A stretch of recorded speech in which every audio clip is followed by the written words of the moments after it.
nós estamos aqui em pequeno grupo, né? Acho que seria legal a gente começar assim, a nos apresentarmos, né? Assim, para a gente saber assim, de onde vocês são, enfim. Bom, vou começar por mim, depois a gente passa para vocês. Pode ser assim? Bom, meu nome é Sônia Maria Aranha Rodrigues de Andrade, mas eu sou mais conhecida por Sônia Aranha, por causa do tamanho do nome, né? E eu sou pedagoga, também sou mestre em educação pela Unicamp, também fiz a pedagogia lá. Então, eu tenho uma carreira longa na área de educação, desde sendo professora de anos iniciais, depois passando para a coordenação, todo esse trajeto, né, que a gente acaba, alguns de nós, fazendo na área de educação. Fui diretora de escola e hoje eu faço consultoria educacional.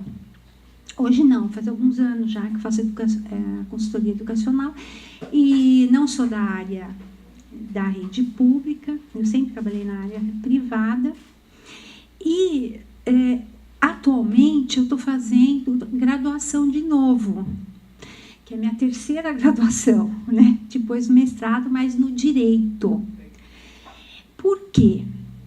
Né? E aí vem o motivo pelo qual eu acabei, ao sair do chão, né, que eu chamava assim, do chão de fábrica, né, que é da escola, do dia a dia, eu acabei fazendo um blog, por conta que era consultoria, né, consultora educacional, e eu comecei, faz uns 10 anos atrás, eu montei um blog, chama www.soniaranha.com.br. E nesse, não tá, gente, pode anotar, é www.soniaranha.com.br.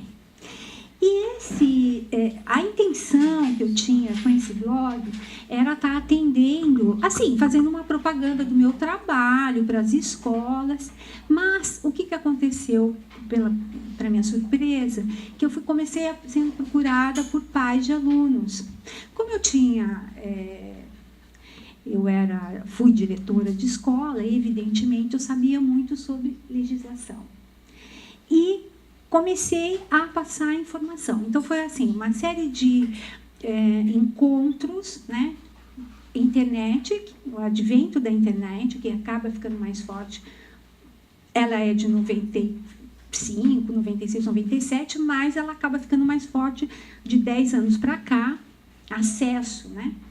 Eu também tinha uma plataforma de ensino à distância e com isso, a legislação, principalmente acesso à informação. Então, a gente começou, as pessoas comuns, né, a ter acesso à informação. Você faz uma busca e encontra na internet, então, as leis, as normas, os atos normativos, do Conselho Estadual, do Conselho Nacional, enfim. E, com isso, eu acabei enveredando para uma área que eu estou chamando de direito educacional, que não tem essa cadeira na faculdade, e especificamente direito do aluno. E depois, conforme eu vou lendo aqui para vocês o texto, vocês vão entender um pouco o motivo pelo qual eu enveredei para isso. E fazendo direito para poder atuar melhor nessa área que eu me propus, assim, de uns anos para cá, está colocando. Então, eu começo aqui com o título, que é Aspectos Legais da Tomada de Decisão da Implementação de uma Política de Correção de Fluxo, né? Bom, eu inicio o texto dizendo o seguinte: o recurso pedagógico, aceleração de estudos, ele vai surgir no contexto de redemocratização do país promovida pela Assembleia Constituinte de 1987, que instituiu o Estado Democrático de Direito por intermédio da Constituição da República Federativa do Brasil, promulgada em 88, contando com apoio e amplo debate do setor educacional, cujo fruto está expresso no capítulo 3º da seção da educação. Eu gostaria de tomar uma atenção, que é o seguinte: a gente conhece, nós todas, né? Estamos na escola, temos uma carreira, conhecemos, sabemos que tem uma Constituição Federal, mas muito poucas vezes a gente lê a Constituição Federal, ou a gente leva para nossas escolas discutir a Constituição, né? E a nossa Constituição, em função daquele período que nós passamos, de um período de ditadura civil e militar, que vai desembocar, então, num espírito democrático, fazendo uma aliança com todos os setores, né? O setor empresarial, os trabalhadores, movimentos, enfim, que fizeram a Constituinte. Eles vão, então, representando o povo, construir essa Constituição Federal, que ela é inovadora para o nosso país, que inaugura a garantia dos direitos fundamentais e dos direitos humanos. Então, do primeiro capítulo ao 17, é o coração dessa Constituição. Mas, fundamentalmente, o quinto, para vocês terem uma ideia, ele vai ter 78 incisos que vão falar de garantias e direitos, né? Para que possamos compreender o espírito da Constituição Federal, que paira sobre o Instituto da Aceleração de Estudos, é preciso discorrer, mesmo que de forma breve, sobre um princípio basilar da nossa Constituição, que é o princípio da igualdade e da isonomia. E aí eu vou fazer um link, né, aproveitar, com a palestra que a gente acabou de assistir, da Pilar, que fala disso. Inclusive, eu ia trazer aquela imagem, né? Acabei não trazendo, falei, que bom, já tá lá. É aquela exatamente a imagem, né? E fazer um link também com a palestra do professor Arroio. Muito bem. A importância se dá porque este princípio fundamenta, juntamente com o princípio da liberdade, a lógica do funcionamento do direito moderno. Então, só tem o direito moderno porque nós temos essa base que é o princípio da isonomia e da liberdade. Isso quer dizer que quaisquer que sejam os ramos do direito, e eu incluo aí de forma livre, essa forma livre que eu estou colocando aí, porque não existe essa disciplina. Você tem direito de família, direito comercial, direito administrativo e ambiental, etc., mas você não tem direito educacional. Então, alguns advogados, algumas pessoas da área estão chamando dessa maneira.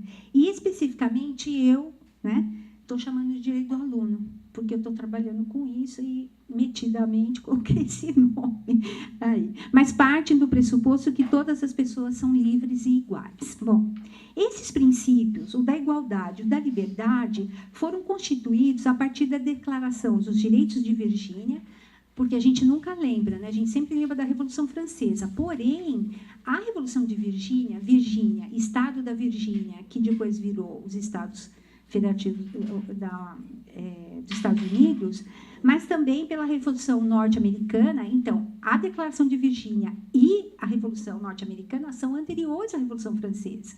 Depois, a gente vai ter a Revolução Francesa, com a Declaração dos Direitos do Homem e do Cidadão, e que, após um longo período, desembocou na Constituição da República Federativa do Brasil.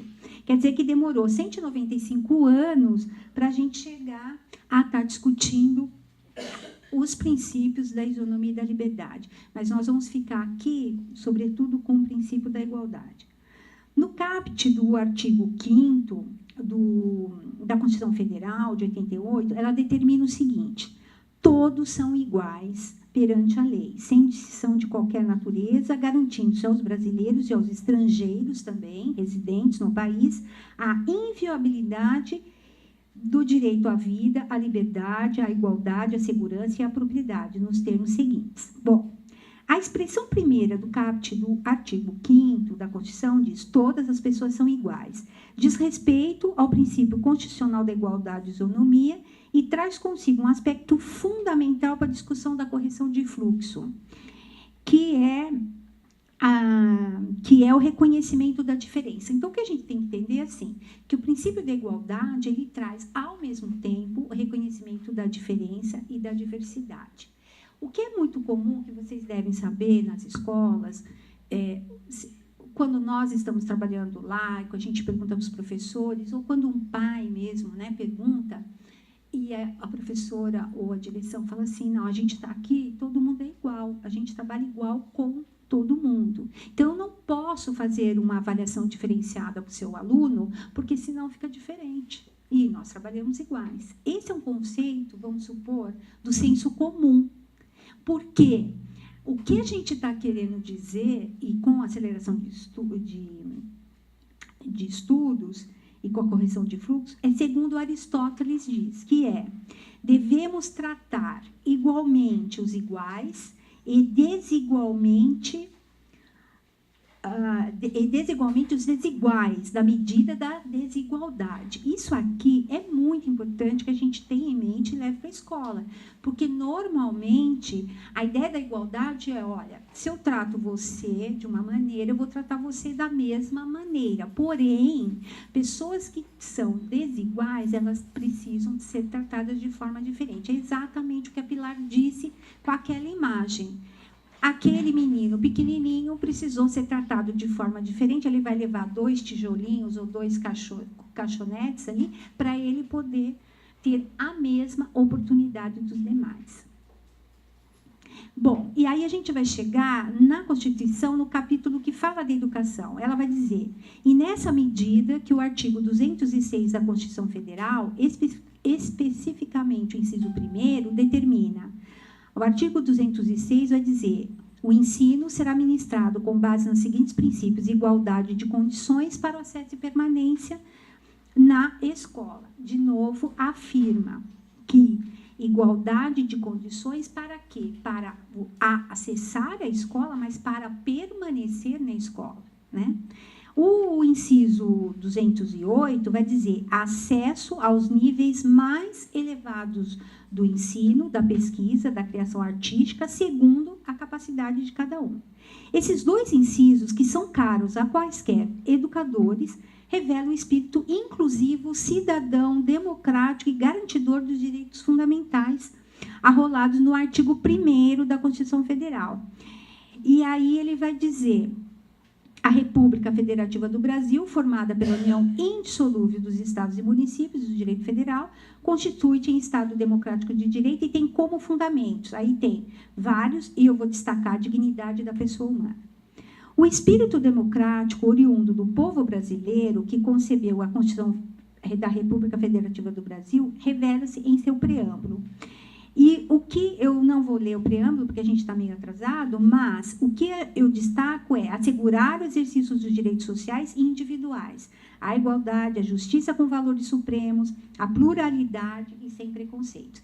Então, esses conceitos que a gente está, das palestras que nós assistimos hoje e que está nos nossos projetos pedagógicos de todas as escolas, não é uma questão só de convicção de sistema de avaliação, por exemplo, não é uma convicção apenas de educação, mas está na nossa Constituição. Quer dizer, o povo brasileiro, num determinado período da história, que foi em 88, reunido, por intermédio dos seus representantes, construíram, criaram, elaboraram essa Constituição Federal que prega, determina, exige que todos sejam tratados de forma igual. Bom, continuando, então, em seguida, então nós temos 88, você tem a Constituição. Quando você chega em 90, você tem o quê? O Estatuto da Criança e do Adolescente, que também vai afirmar o princípio da prioridade absoluta à criança e ao adolescente. Então, para o ECA e o artigo 227 da Constituição Federal, é o primeiro momento em que a criança passa a ser, e o adolescente, prioridade absoluta em todas as instâncias, mas, sobretudo, do serviço público. Ele deve nortear a atuação de todos, em especial o poder público, para a defesa e promoção dos direitos assegurados nas crianças e nos adolescentes. A clareza do dispositivo de determinar que a criança e a adolescente não apenas recebam atenção e tratamento prioritário por parte da família, mais da sociedade, mas, acima de tudo, do poder público. Aí, então, eu vou fazer um link de novo com o professor Arroio, que estava falando que está havendo uma distorção indo para o privado e para a família, mas isso é contra a nossa Constituição, né? Por enquanto, ela está de pé. Não sei quanto tempo ela vai durar, mas, enquanto ela estiver de pé, eu estarei a defendê-la com unhas e dentes, porque é a única coisa que a gente tem, né? Imagina em mãos, instrumento, né, de defesa. Inserida nesse mesmo contexto, eu dei uma puladinha aqui, tá? Inserida nesse mesmo contexto é que se fez a Lei de Diretrizes e Bases da Educação Nacional, quer dizer, a 93, 94, 96, ela não poderia ser diferente, ela tem que seguir a Constituição. Por quê? Vocês vão entender assim. A Constituição, ela é um grande guarda-chuva, tudo tem que estar ali. Nenhum passo dentro da escola pode ferir a Constituição Federal. Seria mais ou menos assim, né? Bom, e aí, quando, né, em 96, então, 88 a Constituição, 90 o ECA, quando chega em 96, a gente tem aquela revolução, quem é mais ou menos da minha idade, mais jovem do que eu, enfim, mas que viveu aquele momento, foi um rebuliço, né? Foi, assim, uma coisa muito espantosa, a área de educação estava em ebulição, né? Da minha experiência de vida, foi o melhor momento da educação que eu, pelo menos, vivi. E nunca imaginei que a gente ia ter um retrocesso, porque eu achava assim, né? Eu era estudante ainda de pedagogia, e eu achava que aquilo seria dali para frente. Tem que ouvir tudo de novo, né? Que a gente já tinha passado, enfim. O Darcy Ribeiro ele vai dizer o seguinte com a nova LDB, né? Que não é mais nova. Esta lei procura libertar os educadores brasileiros para ousarem, experimentar e inovar. A LDB vai além da prescrição, porque ela possibilita que o sistema de ensino, a metodologia, as estratégias pedagógicas sejam flexíveis para atender o todo de seu público, que é diversificado e com múltiplas histórias. É preciso destacar o inciso 5º do artigo 24, que dispõe sobre a educação básica no nível fundamental e médio, que deverá ser organizada de acordo com regras comuns, dentro das várias indicadas, seguem abaixo as relacionadas ao inciso 5. Então, eu destaquei aí possibilidade de aceleração de estudos para alunos com atraso escolar e possibilidade de avanço nos cursos e nas séries mediante verificação de aprendizado. Bom, então, quando a LDB ela vai dizer sobre aceleração de estudos, ela está garantindo o princípio que a gente começou a falar da igualdade, né, ou da isonomia, que a Constituição determina. Ela não sai disso, né? Continuando. E depois ela vai dizer obrigatoriedade dos estudos de recuperação. Nota-se que os conceitos utilizados no inciso 5, somente do artigo 24 da Lei 93, 94, 96, são aceleração, avanço, aproveitamento, recuperação. Dizem respeito à promoção da aprendizagem. Portanto, não há na lei o conceito de reprovação. Pode pegar a lei LDB de ponta a ponta e vocês não vão encontrar nenhum momento reprovação.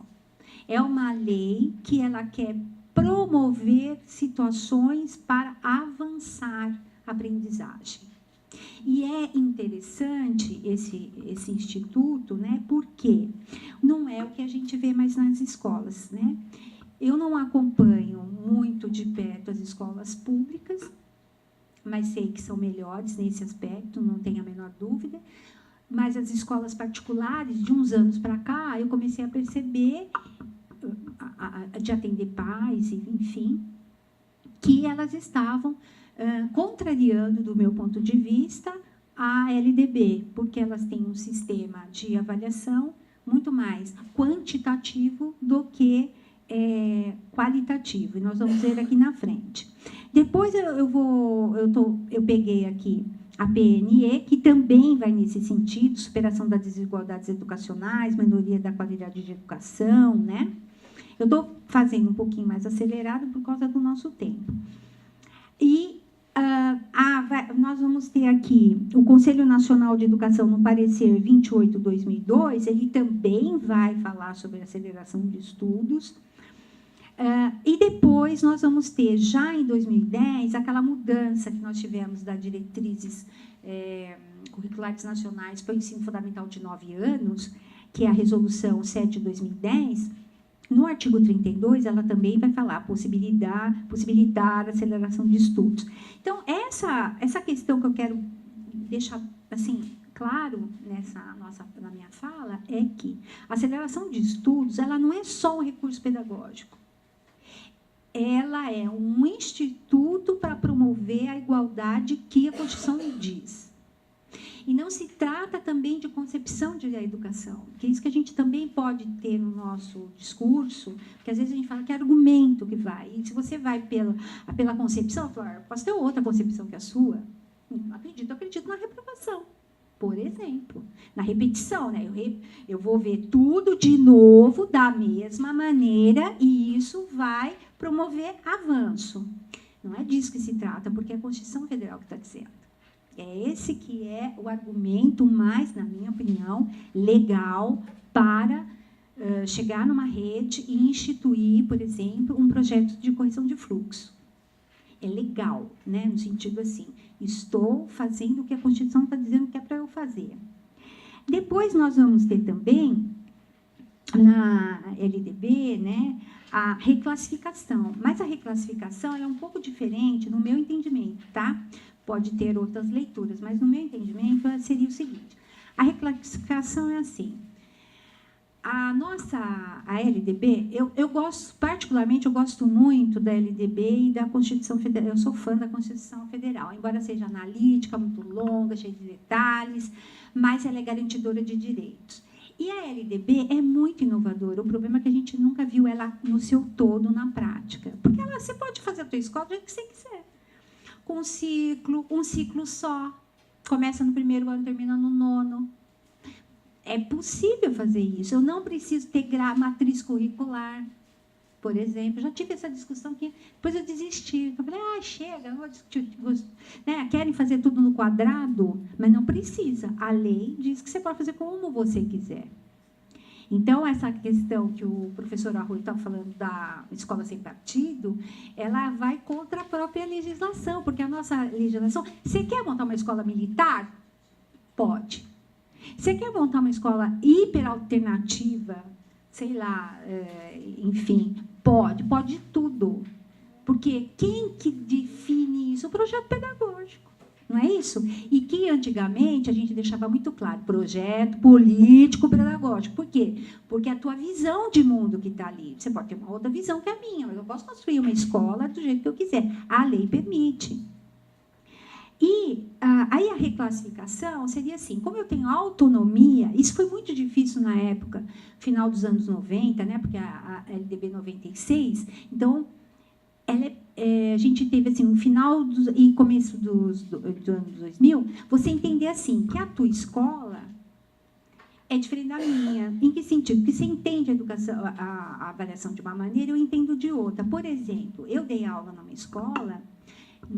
na época, era o 4º ano, né?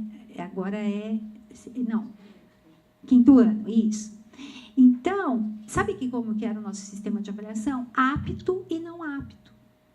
Se você falar hoje para um jovem, isso, ele tem um xilique. Como assim tem nota? Né? Não tinha nota na nossa escola.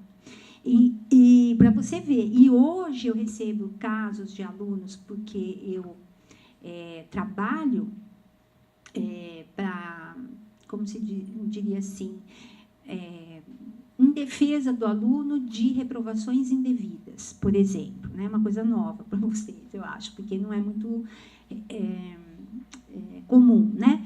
Então, por exemplo, no estado de São Paulo, ele é o único que tem isso. O Conselho Estadual de Educação, ele tem uma resolução, desde 96, na verdade, mas houve uma mudança em 2011, eu acho, não me lembro agora, e agora é recente, 2017, ele tem um ato normativo que disciplina o processo de recurso contra, como se diz, resultado final. Não é resultado de reprovação. Você pode também discutir a aprovação que você não discorda. Tem pai que faz isso, por exemplo, né? Representando os seus filhos. Porque quem pode fazer isso é a criança, é o aluno, o adolescente. Porém, como ele é incapaz ainda, o pai representa. Esse ato normativo, ele é desde 96. E por que ele existe? Porque a LDB... o ECA exige isso. No artigo 53 dele, ele vai falar assim, artigo 53, inciso 3º do ECA. Crianças e adolescentes têm direito a contestar critérios avaliativos em instâncias escolares superiores. Quem faz isso na escola? Quando eu fui diretora, eu colocava, sabe o horário, aquele horário, né, que a gente manda para a diretoria de ensino, e lá eu colocava, se você não concordar com a avaliação, você tem direito de recorrer. Isso é um Estado democrático. Tem que ter direito de falar, ó, eu não concordo, eu quero saber, né? Então, o que acontece? Como cada escola ela tem a sua autonomia para desenvolver o seu sistema de avaliação, a minha escola pode aprovar o aluno, mas na escola dela é para falar, não, na minha escola não. Então, é aí que vem o Instituto da Reclassificação. Então, o Estado de São Paulo, além dele ter essa norma que eu posso recorrer, e é o único, porque eu trabalho no Brasil inteiro e não tem em outro lugar, também o estado que mais faz reclassificação é o nosso, porque nos outros estados também, olha, a escola nem sabe do que se trata. Fala, eu não conheço isso. Mas está na lei. Não conheço. A reclassificação, então, ela o aluno chega na tua escola, ele foi reprovado na outra, você pode fazer uma avaliação e entender. Se você entender que na tua escola tudo bem, ele é reclassificado para a série seguinte. A aceleração de estudos é um pouco diferente, ela não funciona dessa maneira. A aceleração de estudos já é para crianças que estão uma defasagem significativa, em geral de 2 anos, um pouco mais, né? De 2 a mais anos, e ela vai precisar ter um apartado, digamos assim, né? Que a criança tiver muita defasagem, ela vai necessitar de uma sala específica para que a gente possa tentar recuperar a defasagem para depois ela retornar para a série seguinte. É um pouco diferente esses dois institutos. Bom, portanto, é possível concluir que toda a legislação de ensino do nosso país, a promoção e o avanço da aprendizagem são destacados. O ensino só é válido em função da aprendizagem. Sem aprendizagem não há ensino. É isso que advoga a nossa legislação educacional, determinando, recomendando e muitas vezes exigindo que todos os esforços da escola sejam empenhados na superação de dificuldades e na promoção de avanços educacionais. Bom, aí eu vou chegar já na parte da classe de aceleração. Então, visando atender a Constituição Federal, a legislação de ensino, o expediente da aceleração de ensino foi inserida na Lei 93, 94, 96, de modo que experiências de programas de aceleração de estudos já foram implantados. Então, já existem muitas experiências nesse sentido. E eu estava lendo, então, alguns pesquisadores, o que eles alertam para algumas limitações que esse tipo de projeto apresenta.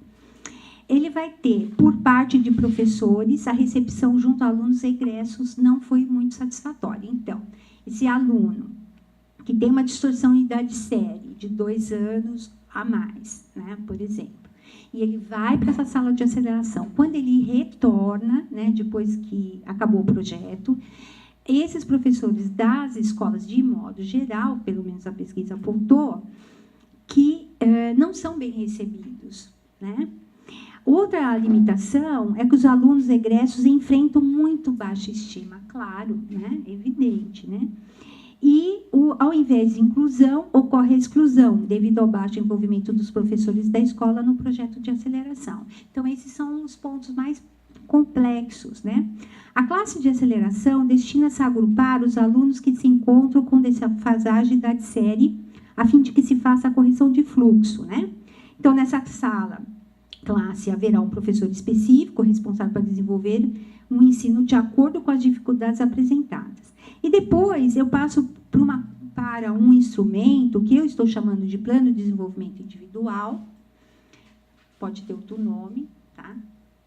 Mas que seria o seguinte, por exemplo, cada aluno desse precisa ter um plano de trabalho, vamos colocar assim, específico para aquele aluno. O que esse aluno sabe, quem é esse aluno, qual é o diagnóstico dele e o que eu posso fazer com ele. Porque se não tiver isso, evidentemente, a hora que ele entra, né, ele já tá atrasado, ele não vai conseguir acompanhar a turma. Aí, de volta, princípio da isonomia. Lei. Quer dizer, então, esse aluno, eu preciso dar um apoio maior para ele, entender, para que ele possa continuar. Então, eu vou contar um caso para vocês, assim, recente, de um cliente meu, um aluno, do 5º ano, de Poços de Caldas, esse aluno. Então, a mãe dele me procurou falando o seguinte: olha, Sônia, o meu filho, ele tem dislexia e está somado a um quadro de depressão. Ele está fazendo o 5º ano, mas ele tem 12 anos, então ele já foi reprovado. A escola já falou que vai reprovar novamente. E os professores, é uma escola municipal, e tem vários professores. Sabe quando tem assim, português, matemática, alguns tem mais matérias. E aí, o que acontece? Eles dizem o seguinte, que os laudos que eu levei na escola, né, não são assim, verdadeiros. Não tem deficiência. O seu filho é preguiçoso mesmo. Mas eu trouxe um laudo. Não, esse laudo aí não vale nada. Bom, aí a mãe me procurou. Eu lido com isso direto. Agora que começam as reprovações, né? Eu fico, às vezes, passando o Natal, fazendo cupcake, tudo fazendo recurso, né? Porque é aquela coisa bárbara. Por isso que eu digo que é o direito do aluno, né? E aí que eu fui me aprofundar mais na legislação, porque não é uma questão de se discutir pedagogia, concepção de avaliação, porque daí a gente fica, você fala A, eu falo B, você fala C e acabou. Não, quando você pega e fala, não, é lei, aí muda de figura. Aí o que eu faço? Meu trabalho é pegar, fazer um diagnóstico desse aluno, fazer um documento fundamentado na legislação. Eu não discuto a parte pedagógica, não, eu vou discutir a parte legal. Aí a conversa muda. Quando a diretora, né, pega um documento, né, e aí eu sempre falo para os pais, não faça, porque a escola fala assim, faça documento à mão. Como é que chama isso? À mão? À mão. Eu falo, não faça. Faça digitalizado num editor de computador. Por quê? Quando chega esse papel à mão, ninguém liga. É a questão do poder da palavra, né? Quer dizer, como é que a gente... O poder da palavra é uma coisa incrível. A hora que você domina a língua, você tem um poder. Então, a maneira de apresentar esse documento, a fundamentação dele, aí a escola fala, opa, pera lá, deixa eu dar uma olhada. Então, ela ligou outro dia aí para mim, depois que a diretora não quis receber. É assim, a diretora não quer receber o documento, né? Uma coisa simples, você faz um protocolo, recebe, não quer receber, aí fala assim, olha, eu tenho que perguntar para a supervisora, aí pergunta para a supervisora, aí junta-se a secretaria inteira para poder receber o documento e aí vão aprovar o aluno. Então, bom, aí o problema não terminou, né? Porque ele vai ser aprovado, então... Eu sempre falo que eu salvei um aluno, né? Porque, como eu trabalho com defesa, e aí, quando eu falo isso, eu vou, por exemplo, fazer curso de formação de professores, sempre levanta a mão o professor, e a defesa do professor, né? Você tem sindicato, né? Você tem outros instrumentos, a criança é vulnerável e ela é a minha prioridade, não minha pessoa, não é da minha prioridade, é do nosso país, está na Constituição Federal. Então, eu acho que a parte legal, ela dá um embasamento.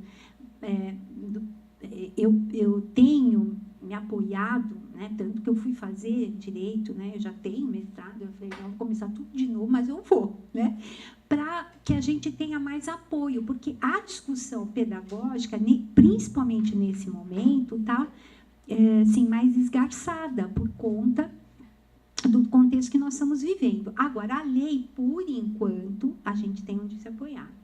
Se a Constituição Federal foi mudada, por isso que eu sou absolutamente contra qualquer, seja de esquerda, de direita, de centro, falar assim, vamos fazer uma nova Constituinte. Eu já falo, não.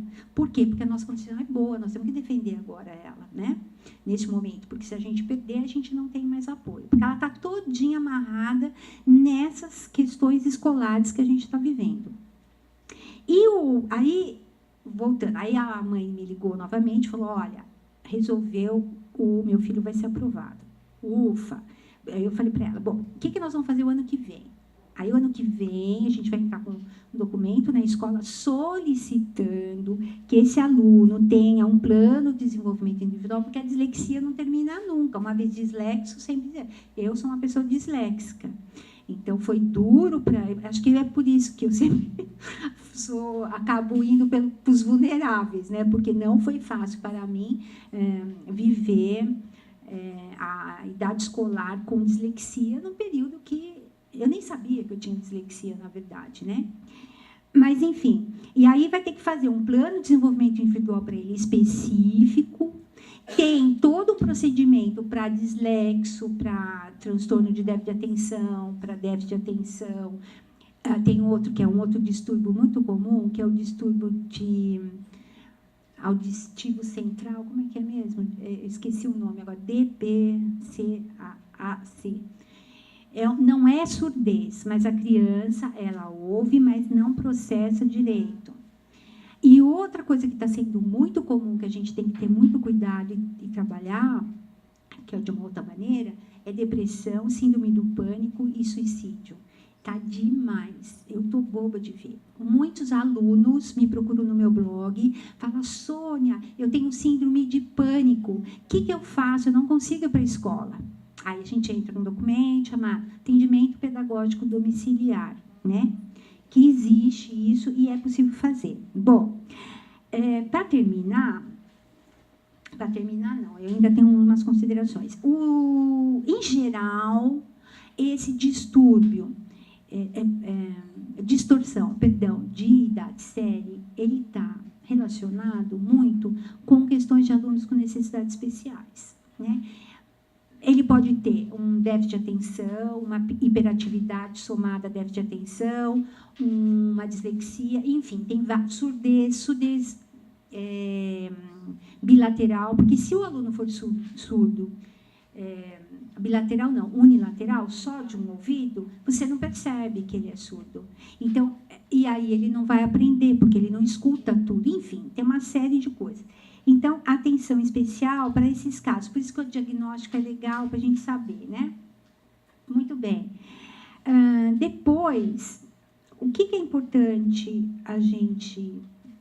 Eu não sei onde que está aqui, que já me perdi aqui na sequência, mas assim... O que a gente está reparando hoje em dia, né? Eu falei para vocês que eu atendo casos, né? E a primeira instância, então, a gente vai na escola.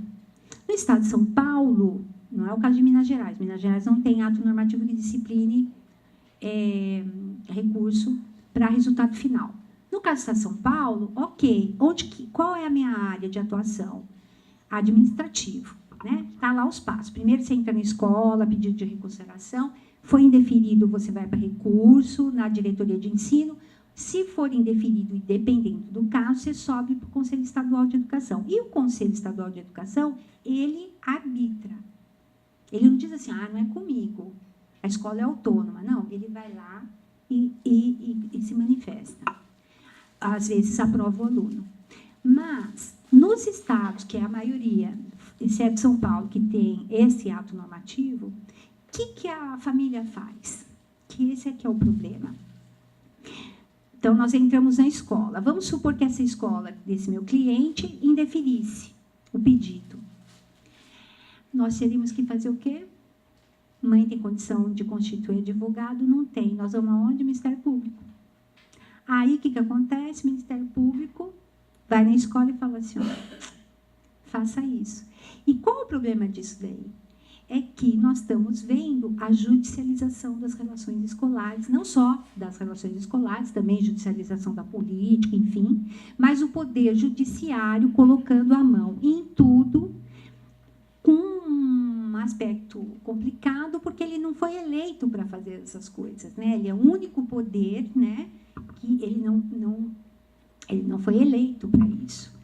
E muitos diretores, quando eu converso, falam para mim, o Ministério Público falou assim que eu tenho que colocar tantos alunos na classe e tem que colocar.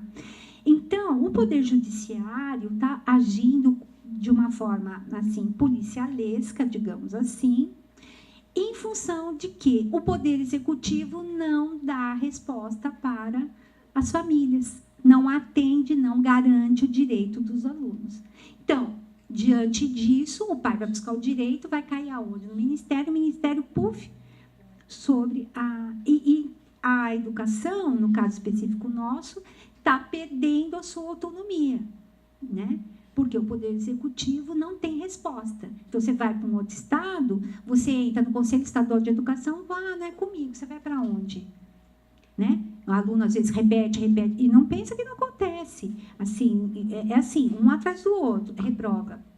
Vocês sabem, né, que é a resolução que eu estava falando, a 7/2010, que é Diretrizes Curriculares Nacionais para ensino fundamental de 9 anos, ela, no artigo 30 dela, vai dizer o quê? Que primeiro e segundos anos, os 3 primeiros anos do ensino fundamental não se deve ser interrompido, ou seja, não é para ter reprovação no primeiro, no segundo, no terceiro. No terceiro, há no estado de São Paulo, uma certa polêmica. Por quê? Ele pode ser o fim de um ciclo e você fazer aí uma avaliação nesse sentido. Mas os 2 primeiros anos é ponto pacífico. Já o Conselho Nacional de Educação do Estado de São Paulo já disse que não se reprova. Mas isso aqui, porque nos outros anos também. Aí tive um cliente da Bahia, Salvador, reprovado no segundo ano, mas lá não foi no Ministério Público, foi no Conselho Estadual. E eu usei uma jurisprudência do Rio Grande do Sul, em que o tribunal aprovou o aluno que tinha sido reprovado no segundo ano por entender que tinha que se seguir a resolução. Né? Então, quando a gente fala da parte legal, não é que a gente quer engestar, mas é a única maneira de fazer com que o princípio da igualdade seja efetivamente garantido. Se na escola fizer isso, o professor, a direção, porque uma direção atenta, o que ela vai fazer? Ela pega o aluno e fala, ô professor, olha, vamos ver a idade dele, você veja só. Ele já está com defasagem, nós vamos reprovar mais ainda.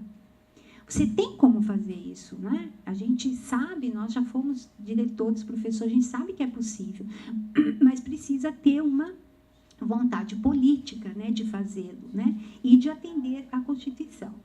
Bom, para finalizar aqui, eu coloquei aqui, na tomada de decisão, então seria o seguinte, qual é a parte legal? É essa que eu falei, né? Quer dizer, a base é a Constituição Federal, quer dizer, é possível fazer. Eu acho interessante, eu não tenho experiência nisso, mas eu acho interessante, por exemplo, no município, se tiver Conselho de Educação Municipal, ele ter um ato normativo, porque daí você não precisa ficar discutindo muito com cada unidade escolar para fazer ou não. Para depender, assim, não quero fazer, né? Ele já tem um ato normativo que disciplina.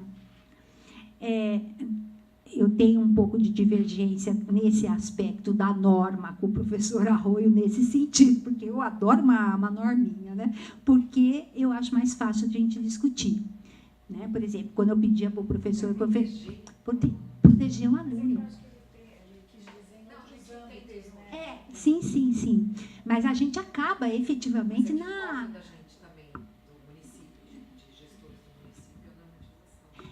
Eu concordo assim no sentido,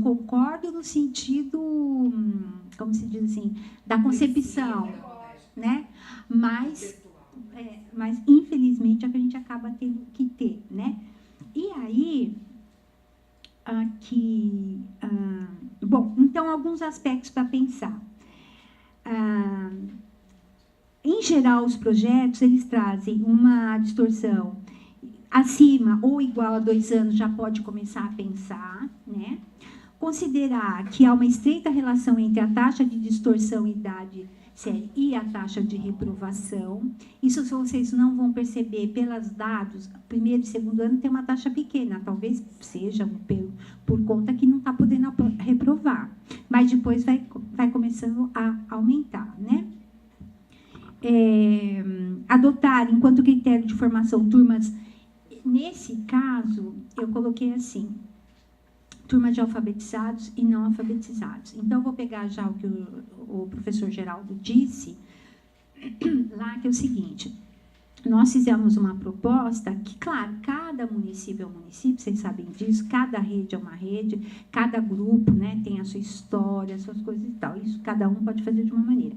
Mas a proposta seria só o 5º ano, por exemplo, mais alunos alfabetizados, porque eu não consegui encontrar um caminho para os não alfabetizados com menos de 1 ano, por exemplo, né? Os alfabetizados é diferente, porque eles são alfabetizados, mas eles têm problemas pontuais, né? Quer dizer, se você fizer 25 dias letivos de um trabalho integral, né, com ele na escola de forma integrada, ele consegue avançar, tudo bem. Mas o não alfabetizado, como é que a gente vai alfabetizar uma criança, um jovem, adolescente que não foi alfabetizado ainda em pouco tempo, né? Eu não consegui encontrar uma maneira. As turmas poderiam ser de 15 alunos, que eu acho que é um número bom, assim, dá para trabalhar.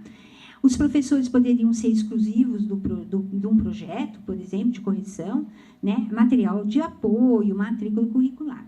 A proposta que está no caderno de você, nessa, né?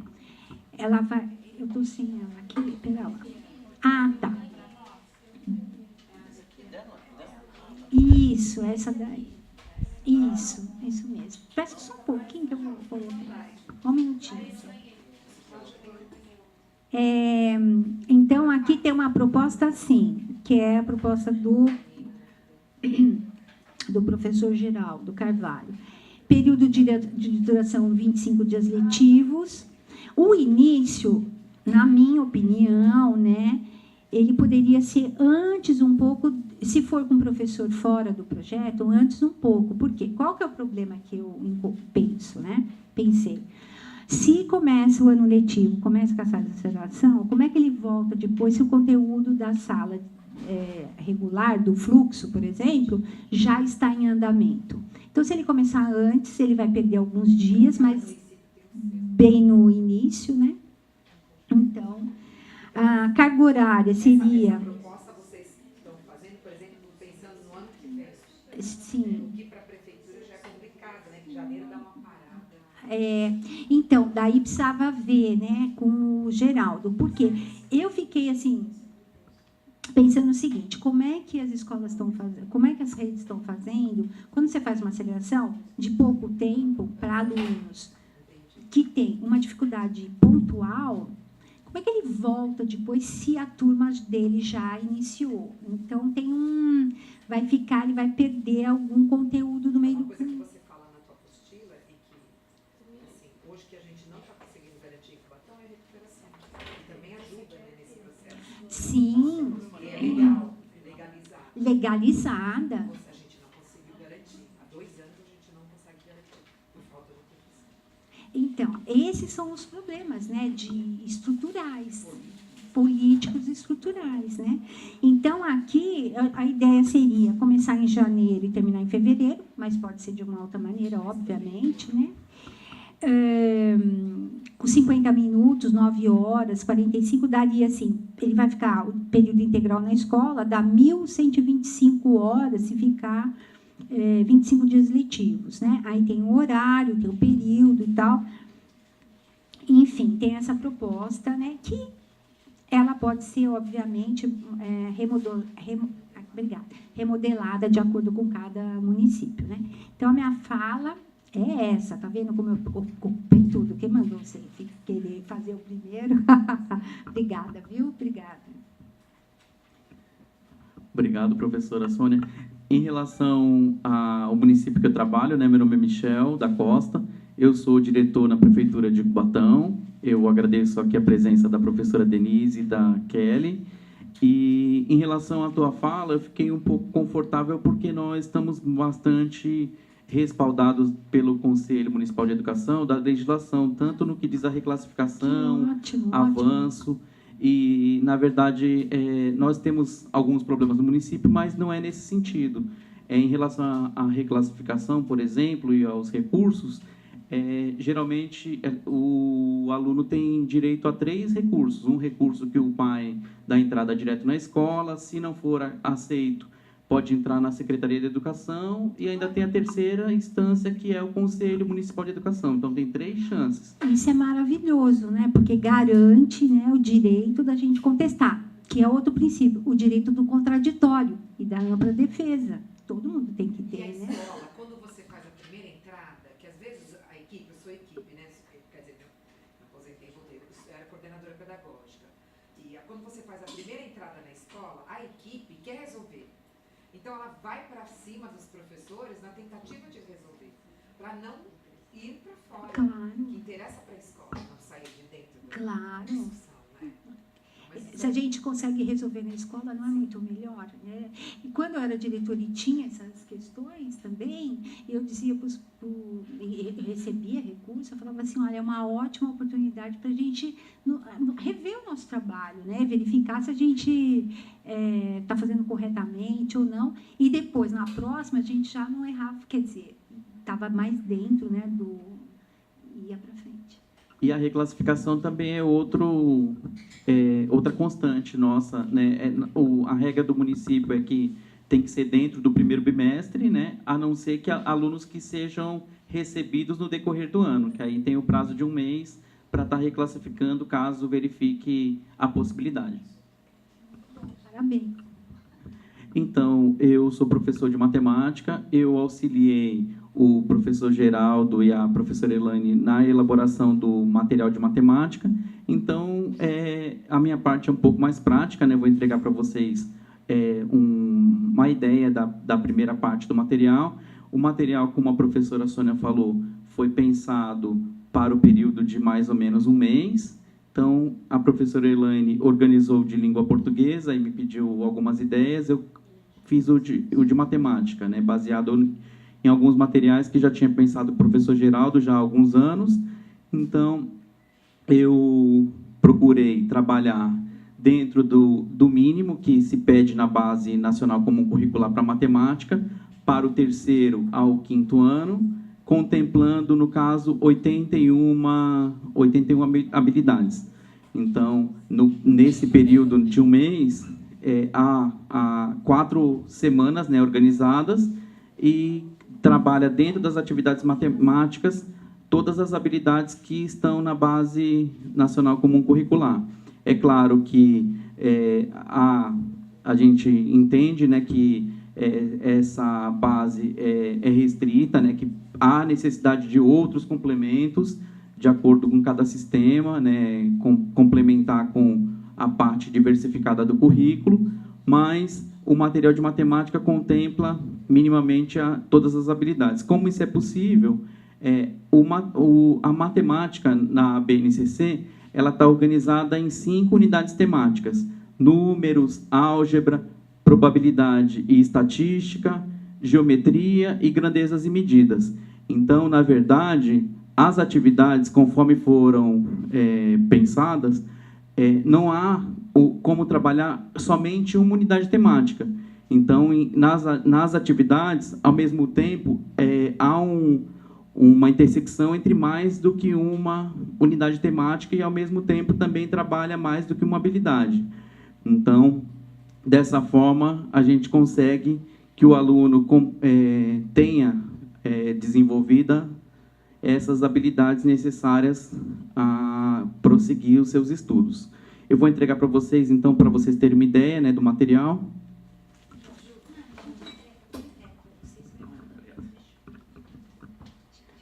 O material, na verdade, como ele foi impresso, né, em preto e branco, então, na verdade, ele perde um pouco a qualidade, mas mais para vocês terem uma ideia, né?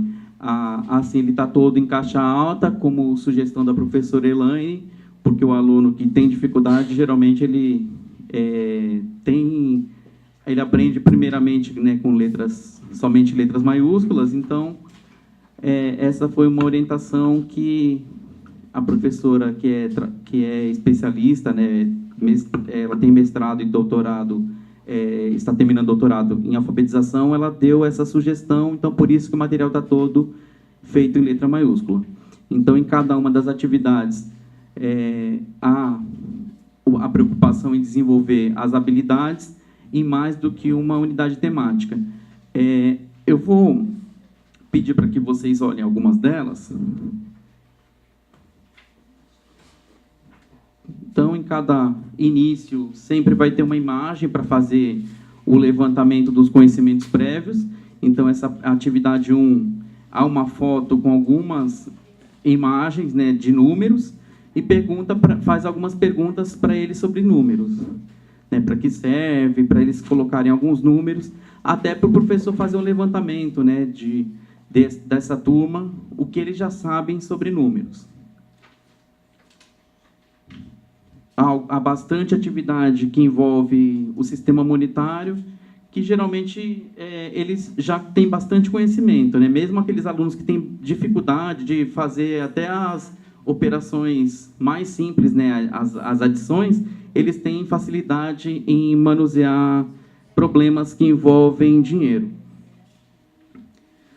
Eu vou pedir para vocês olharem a atividade 6, que, na verdade, ela trabalha um pouco com a estimativa, né? Então, tem um desenho aí para a criança contar de forma...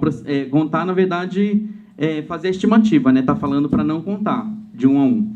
Então, ele vai ter que estimar quantas pessoas tem nessa cidade e também estimar quantas são felizes. Que aí, no caso, tem os smileys, né? O rostinho feliz, o rostinho triste. Então, é uma atividade para trabalhar com eles a ideia do raciocínio de estimativa, o raciocínio probabilístico um pouco. Na 7, que é a seguinte, é um pouco do que se trabalha com probabilidade no 3º ano. Então, na verdade, quando se fala em probabilidade no 3º ano do ensino fundamental, a habilidade que deve ser desenvolvida na criança são essas ideias de o que é provável, o que é pouco provável e o que é improvável de acontecer. Então, muitas vezes, quando se fala em probabilidade, pensa no conceito, né? A razão, a fração, vai fazer a porcentagem, e, na verdade, não é essa a ideia inicialmente. Então, na verdade, quando quer trabalhar com a criança do 3º ano, que seria uma criança de aproximadamente 8 anos, que eles entendam que o mundo é cheio de aleatoriedade, que é cheio de imprecisões, que há algumas previsões, mas pode ser que não dê certo. Então, para fazer pensar. Na verdade, esse aqui é um joguinho que eu fiz com vários tabuleiros e eu coloquei peças, mas aí, como material impresso, eu sugeri que fizessem fichas, né, para colocar em cima o que é provável de acontecer dentro de uma escola, o que é pouco provável e o que é improvável. Uma pesquisa que eu fiz acerca dessas atividades, é interessante que lá em Cubatão, quando eu fiz há 2 anos, em 2016, nós perguntávamos para as crianças, né, de 6 a 8 anos o que é provável de acontecer. Então, era um momento que estava bastante constante, né, a greve, então eles falavam, é provável que não tenha aula porque vai ter greve. Então, é interessante que é uma resposta que a gente não espera de uma criança de 6, 7 anos, mas olha o quanto eles têm de conhecimento de mundo, né? Consegue fazer a leitura. E, assim, com o joguinho tinha as fichas, né? Então, por exemplo, tinha o leão. E alguns colocavam que era provável de ter o leão. E eu falei, mas como que vai ter o leão dentro da escola? Aí eu falava, mas aqui não está falando que é um leão de verdade, podia ser um leão de pelúcia. Então, eu acho que essas atividades que envolvem a probabilidade, elas são interessantes para trabalhar também a questão da criatividade, o raciocínio probabilístico. A 8, eu coloquei também para trabalhar a ideia da álgebra, que, na verdade, a gente pensa que a álgebra é equação, função, e, na verdade, para os anos iniciais, é a ideia da regularidade, né? De uma sequência, quer saber qual é o próximo elemento, que já é para a criança deduzir, entender o que está acontecendo para saber qual é o próximo. Então, a primeira ideia de álgebra é acerca dessas sequências. E vocês vejam que é bastante possível que se trabalhe, né? Porque tem muita gente que fala, pô, o aluno nem sabe fazer conta, como é que eu vou ensinar álgebra? Então, na verdade, a álgebra não seria ligada ao que a gente vai ver mais para frente, mas sim para que ele entenda o pensamento algébrico e tenha um raciocínio melhor, mais indutivo, né? Consiga compreender. Aí eu coloquei em seguida uma sequência numérica. E, em relação aos gráficos, eu vejo que já não é mais um problema a leitura de gráfico. Mas, em relação ao 11 que eu coloquei, ainda não é bastante comum nas escolas que o professor peça que eles façam pesquisas. Então, a pesquisa é uma indicação, né, da Base Nacional Comum, que se utilize em probabilidade estatística, mas ainda não é bastante presente nas escolas. Mesmo nos anos finais, ainda a gente percebe que ainda há muitas lacunas nesse sentido. Qualquer sugestão que vocês tenham, né, pode passar para o Geraldo ou para a Solange. E eu agradeço a presença de vocês, né, vários aqui amigos da Rede de Santos, de Cubatão. Conheci a Lidiane, temos bastante amigos em comuns. Agradeço a presença de todos. Michel, a gente vai ter acesso ao documento, à proposta de língua portuguesa? Então, eu acho que é interessante pegar ali com a Elaine. Tem sim, porque nós fizemos a impressão na mesma quantidade. A gente pode fazer uma perguntinha? Claro. Tem... É por causa da gravação, né? É o outro. Obrigada. Eu. Obrigada.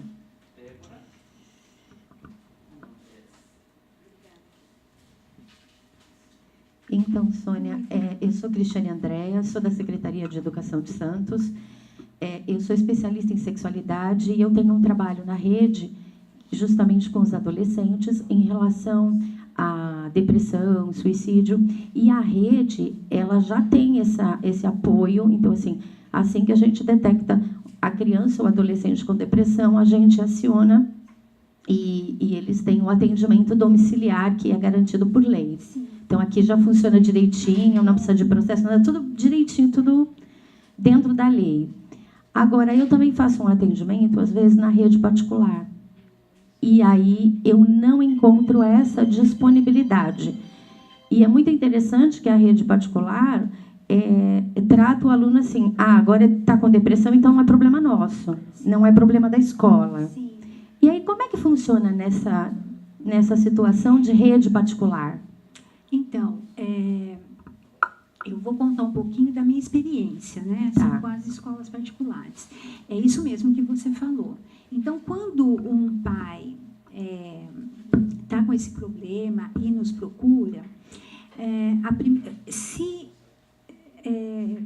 é como se fosse assim, precisa provocar a escola para que ela faça. Para provocar, você tem que argumentar na base legal. Então, primeiro passo, fazer um documento para a escola, solicitando, explicando, informando toda o histórico do aluno, né? O diagnóstico, anexa nesse documento os laudos médicos. Na verdade, deixa eu só alertar vocês. O laudo médico, as escolas falam assim, olha, eu não vou atender porque não tem um laudo médico, mas existe eu não vou lembrar aqui o número, mas tem uma nota técnica do MEC que diz que não precisa. Exatamente, não precisa. Claro que se a gente recebe um laudo, é mais fácil para a gente... ótimo. Tem uma dica, como que eu posso trabalhar com a criança e tal, né? Porque a gente não sabe tudo, né? Vamos combinar. Claro. Mas não é que você está vendo que a criança tem uma dificuldade e você fala assim, não tem laudo médico, então não faço nada. Então, os laudos médicos, anexar, solicitar o atendimento pedagógico domiciliar. Se a escola não fizer, você pode fazer um encaminhamento. Se for caso de reprovação, aí segue a resolução,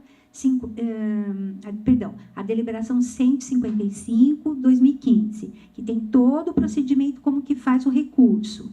Porque a diretoria de ensino do Estado de São Paulo, que é a diretoria que supervisiona as escolas particulares, eles são muito sensíveis a questões que dizem respeito a necessidades especiais, educação especial. Claro, também, cada diretoria é uma diretoria, tá? Eu já fiz aqui um caso em Santos e nós não ganhamos. Porque daí você tem que passar, porque faz na escola indeferido, você vai para a diretoria de ensino, se a diretoria indefere, você pode subir a instância. Bom, no caso de criança que tem depressão, síndrome do pânico, não pode ir para a escola não aceita fazer atendimento, ou ela fala assim, não, eu vou fazer, mas eu vou cobrar.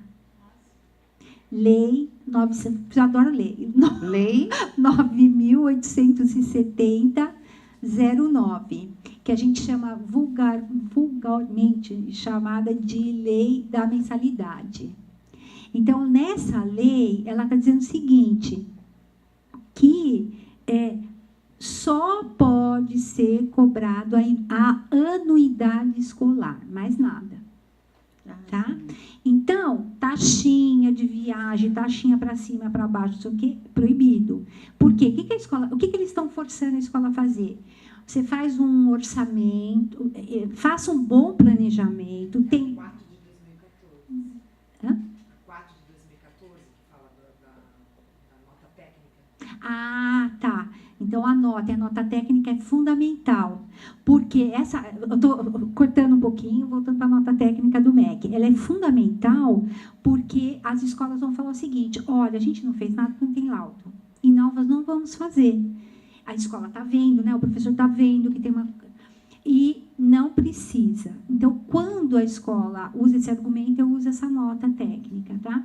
Voltando para taxinhas. Então, o que essa lei está dizendo? O seguinte, olha, gestor, faça um bom planejamento financeiro, coloque tudo que você precisa, porque você não vai ter a anuidade, porque você sabe, a mensalidade não é o termo correto, o termo correto é ano. Você pode dividir esse ano em 12 parcelas, 13 parcelas, 6 parcelas, 2 parcelas. Não é mensalidade, mas é o ano. Você vai pagar pelo ano. Sônia, tem outros países que você só cursa se você já pagou o semestre, né?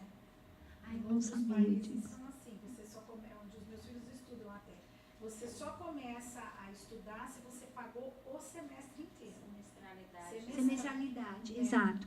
E aí, as taxas, né? Então, por exemplo, se você pegar, tem outra lei, deixa eu ver se eu lembro agora, acho que está nesse documento aí, que não está, 13.146 de 2016, salvo engano, que é a lei da pessoa com deficiência, artigo 28 vai falar tudo. Claro que vão falar, dislexo não entra, TDAH não entra, mas alguns tribunais já têm entendido que está lá dentro também. Então, se a escola cobrar, falar, não, tudo bem, eu faço atendimento, mas eu vou ter maior trabalho e tal, vou ter que cobrar, tem essa lei que garante que não possa cobrar nada. Na verdade, o que eu vejo assim, é um paliativo, então eles oferecem, dar todo o material, fornecer todo o material para a criança ou para adolescente fazer em casa. Mas isso não tira a legalidade da família, do aluno exigir mesmo o atendimento, porque... Atendimento. Porque uma coisa não sobrepõe a outra. Sim, tem que ter o atendimento. Tem que ter o atendimento. E hoje tem tanta tecnologia, né? Até a aula pode ser gravada pelo professor e colocada... Em sistema EAD. Em sistema EAD. Sim. Mas eles precisam ser atendidos, essas crianças, porque ele não tem condição mesmo de ir para a escola, tem pânico. Eu tive um exemplo, assim, eu posso compartilhar no caso que também foi de escola particular, né, escola privada. Só que a gente tem todo um arsenal digital, plataforma digital da escola e tudo. Então, quando a mãe acionou, isso foi super tranquilo de resolver, pedagogicamente falando. Então, foi montada toda uma estratégia para ajudar a aluna. Por exemplo, na nossa plataforma digital tem a questão de trilhas, que são trilhas pedagógicas de aprendizagens. Então, ela passou, acho que, se não me engano, de 2 a 3 meses fora da escola, E ela foi assistida dessa forma, de uma forma digital, porque como foi o primeiro momento, nós não sabíamos como lidar nesse momento, então nós fizemos aí um teste piloto e resolveu, né? Porque ela também tinha essa possibilidade na questão da EAD, de estar também dentro do fórum, questionando, fazendo perguntas, e o professor atento ao que ela estava produzindo digitalmente. Mas aí depende da realidade de cada unidade escolar. Sim, você é de Cubatão, né, que você falou? Guarujá. Ah, Guarujá. Obrigada, viu, Nada, Sônia? Muito nada. obrigada. Posso perguntar? Então, Sônia, eu fiz uma anotação aqui. Quando vocês comentaram sobre a reclassificação, aqui em Santos a gente também tem a mesma prática que o Michel comentou de Cubatão. Só que, porém, o que eu percebo, né, nas escolas de tempo integral, a reclassificação ela é mais efetiva, né?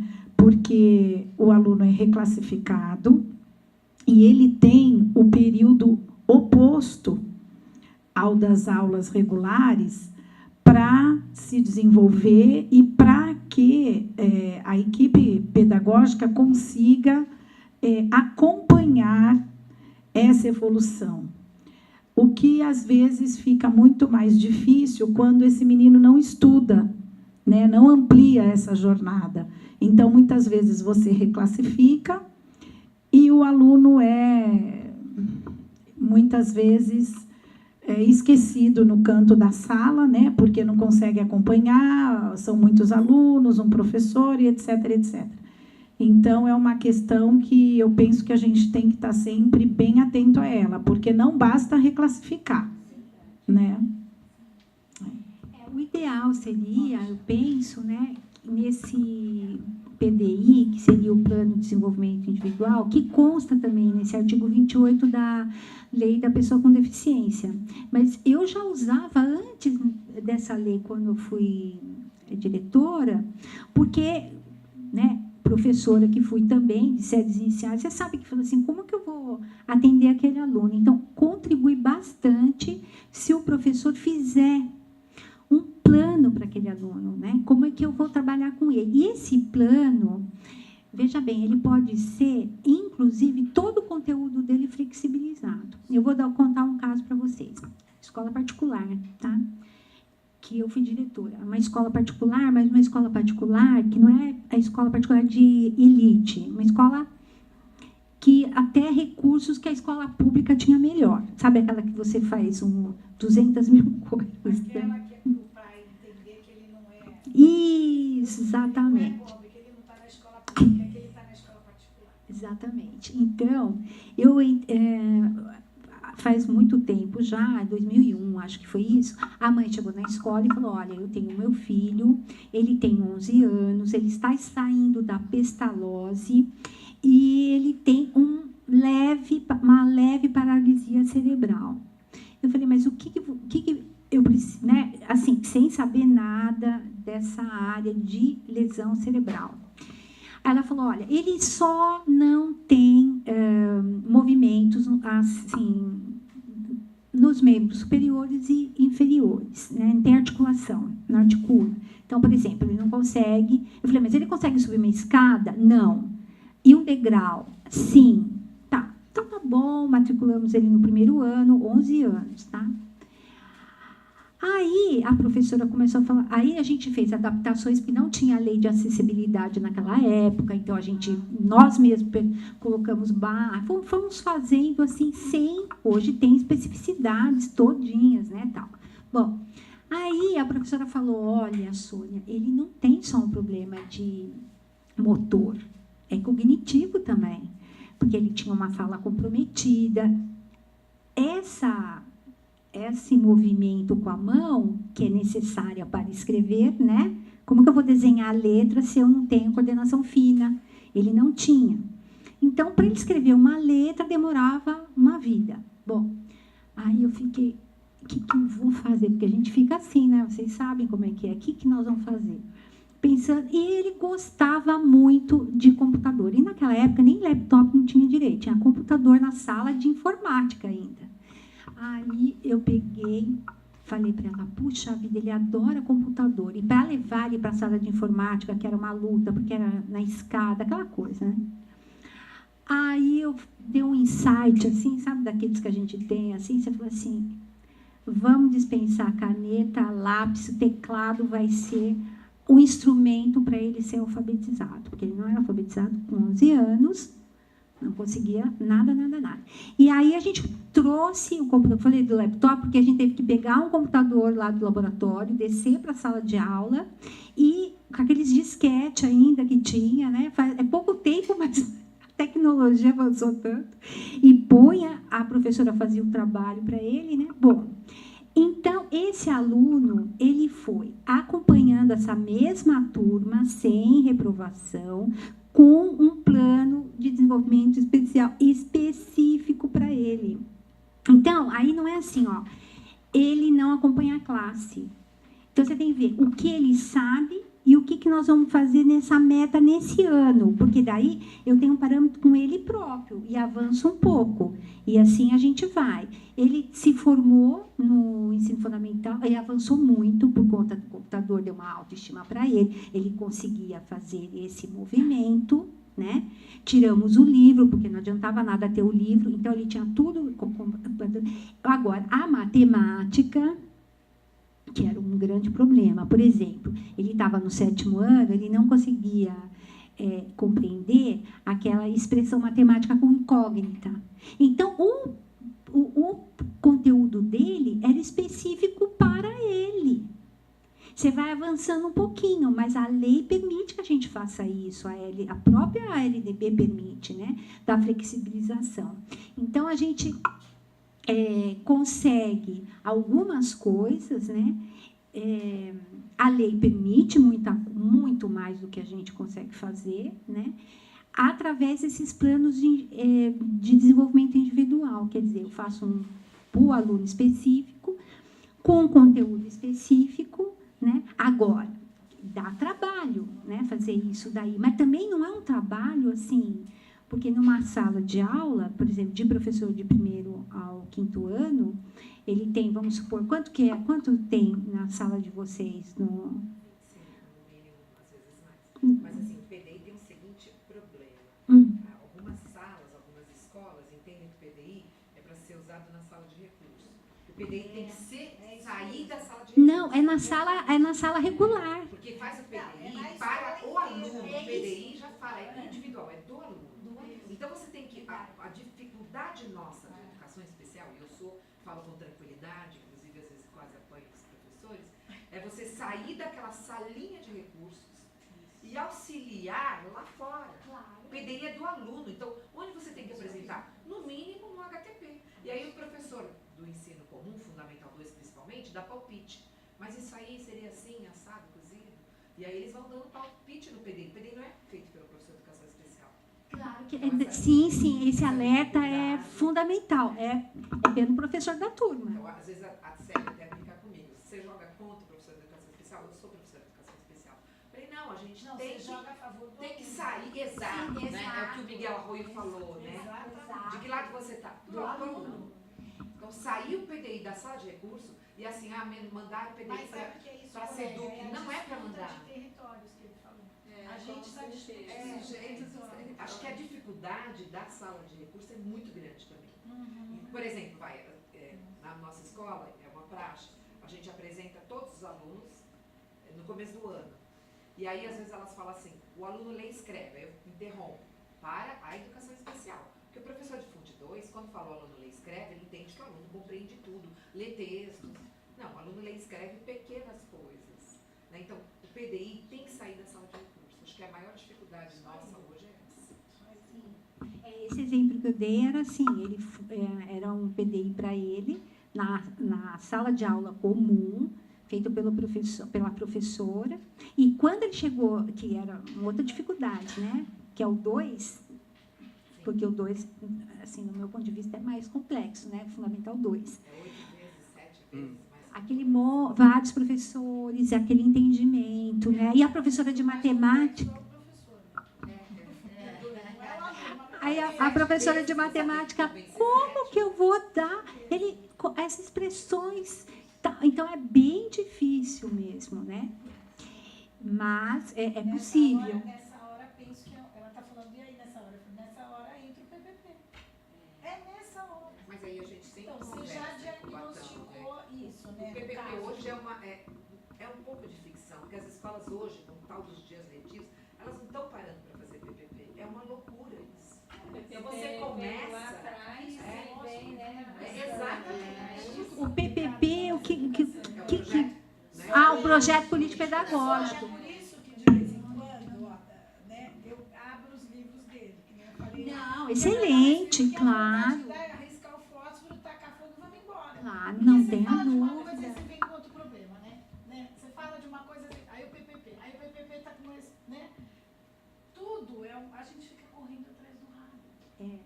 Em 2008, lá em Cubatão, teve bastante mudança, né? Que teve o concurso para os gestores, nós entramos e, assim, tinha pouco, né, Denise? Acho que devia ter 5 ou 6 só que já eram efetivos do cargo, os outros eram todos professores que substituíam. E, no caso, nós nos deparamos com uma situação que tinha escola com quase metade dos alunos retidos, e às vezes era em ciência, o aluno tinha nota em todas as disciplinas, mas reprovava em ciência, ou então arte, em uma disciplina. E aí, em 2008, teve bastante mudança nesse sentido. Em várias escolas, aconteceu grandes mudanças. Não tinha, veio com concurso. Sim. Era supervisão do Estado. Aí fica mais distante. E também tinha essa prática, né, de achar que o bom professor é aquele que reprova, a escola melhor é aquela que reprova mais alunos. Então, teve bastante mudança. Mas, assim, quando a gente se reunia, né, os diretores, para conversar, e alguns levavam os dados, a gente ficava assim, né, em uma determinada escola, ou era 7º, 8º ano, acho bem mais da metade dos alunos retidos, e cada um em uma disciplina, né? Porque não tinha uma norma, né, que foi realmente colocada em 2008. A Denise, no caso, era chefe da educação especial na época, e foi bastante válido nesse sentido, né, que aí colocaram alguns critérios, né, como a reprovação como o último recurso, mas com alguns critérios. Sim, tinha eu não me lembro mais, mas tinha um ato normativo que dizia que não era para reprovar com uma única disciplina, muitos anos atrás. Eu nunca mais achei esse ato. Eu já também tive essa mesma dúvida. Mais uma vez, eu não me lembro o número, mas que ela existe. não acho mais isso, porque Existe, inclusive, dentro do particular, eu até vou ver se eu tenho, porque agora, num tempo atrás, eu até precisei dela. No particular, ela é muito usável, porque o aluno do 3º ensino médio, às vezes aquele professor que embirrou com o aluno, é incrível. ele quer, e ele, não, agora você vai ficar, porque você ficou comigo, e aí vai para conselho, e o conselho decide. Então, eu o tive conselho que um decide. cliente Ele é de... soberano. O conselho é soberano, e como ele ficou em uma só, ele tem o direito à aprovação do conselho. No nosso caso, está no próprio regimento essa regra, né? Isso é ótimo, né? Porque quando tem uma facilita. Agora, como a escola, aí que tá, a escola, como a gente falou antes, ela é autônoma. E a escola particular, mas ainda não é que ela é mais, mas uma rede você tem um direcionamento. Uma escola sozinha, ela pensa sozinha, né? Mas ela é fiscalizada, é supervisionada pelo Estado. Então, é muito comum, não era muito comum. Tanto que quando eu comecei o blog e alguns alunos falavam, será que vou reprovar de uma matéria? Eu falei, não, imagina. E começou a aparecer, reprovei de uma matéria. E aí eu tive um cliente de Mato Grosso, Campo Grande. 3º ano médio, um menino exemplar, assim, você precisa de ver como que ele tratou comigo. Eu assim, ficou juro, vocês não vão acreditar, ele ficou retido por 0,2 décimos em química. E não houve jeito para a gente conseguir aprovar esse aluno e ele ficou reprovado. Você imagina, você que é da matemática, e às vezes eu falo para o professor assim, pega o conteúdo, Aí a gente quadricula inteirinho e vamos ver qual é o 2/10 de importância aí desse conteúdo. Isso, para nós que somos da educação, é uma coisa assim, você fala assim, o que é isso? O que representa isso? O menino passou em tudo e nem no conselho ele foi aprovado, o conselho de classe, entendeu? Nessa hora, o diretor pode falar, professor, fazer assim, sabe? Não vai aprovar, professor? Tá certo, aprovado pelo conselho, ponto. Mas eles fazem complô, né? Assim, o de artes atrapalha muito em relação a isso. Artes, educação física, às vezes não. Sim. Assim, 2 contra, mas ele faz tudo na educação física. Então ele não presta. Tem essa fala também. Tem. Porque você tem as áreas que têm prestígio e as áreas que não têm prestígio. Não dá para ele não ir para a competição, porque ele não está estudando para a prova. A concepção de educação integral é exato. E assim, eles fazem um complô os professores. Você me ajuda, põe na tua bem, esse aluno aí como tá, tal.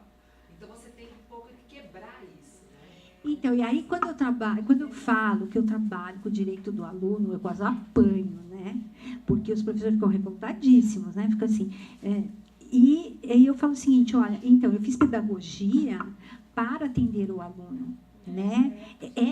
O meu objetivo é esse. Se não tiver o aluno, nós não existimos, não temos emprego, não temos um sistema de ensino, não temos nada, né? Mas eles ficam revoltados. Agora, então, assim, nós estamos num momento mais difícil, porque o país está num outro contexto, que é mais complexo ainda, porque essa fala, antigamente, quando acontecia, a gente tinha mais força para enfrentar, né, para ir para o confronto. E agora está bem mais complexo mesmo, né?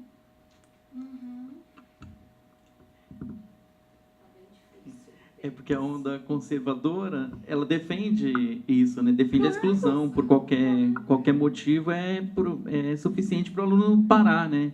Desde que não seja meu filho, é onde vai empacar. Exatamente. Eu sou conservadora, eu quero que passe com certeza, mas se for meu filho, vamos tentar conversar. Teve uma vez também que uma cliente ligou, uma moça, uma senhora, uma mãe ligou e falou assim para mim assim, minha filha vai ficar reprovada e tal, e tal. Mas onde que ela estuda? É uma escola de líderes de empresário, que eu nem sabia que existia em São Paulo, né? Eu falei, pois é. Você foi para uma escola que vai formar líderes empresariais, que tem um rigor, né? E como que você vai questionar? Então, as pessoas elas não conseguem compreender que cada escola ela tem uma proposta. Será que eu me encaixo naquela proposta? Né? E claro que a gente pode discutir, mas, né, vamos concordar que daí fica difícil também, né?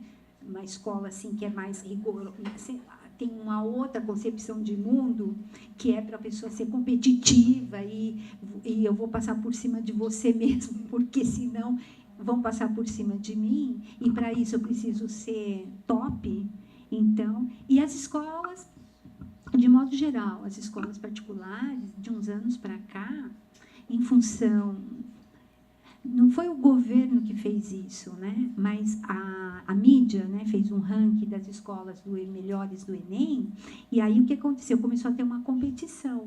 Então, ele já começa a excluir. Então, o aluno do médio, por isso que eles são cortados.